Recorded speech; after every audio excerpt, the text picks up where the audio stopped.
বর্ষা মৌসুম চলছে, আষাঢ়ের শেষ সপ্তাহ, এবং এটি একটি রোহিঙ্গা ক্যাম্পের একটি চিত্র। অত্যন্ত ঘনবসতিপূর্ণ বসবাস আমরা দেখতে পাচ্ছি।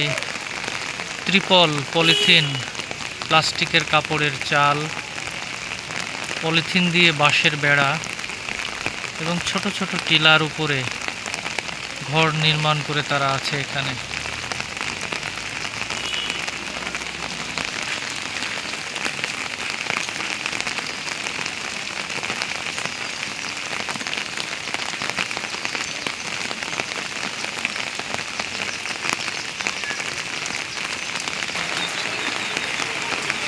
ক্যাম্পের একটি ব্লকের মধ্যে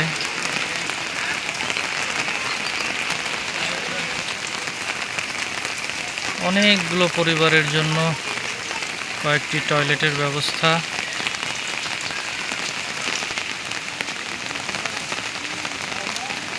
ছোট ছোট পাহাড়ের গায়ে 1 ইঞ্চি জমিও ফাঁকা নেই।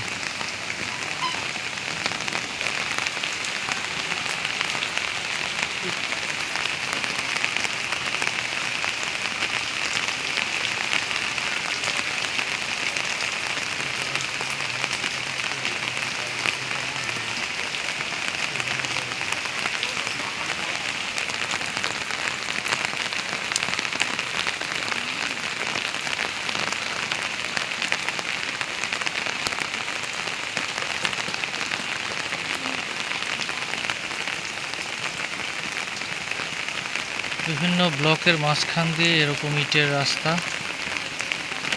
এইটাই মূল যোগাযোগের উপায়।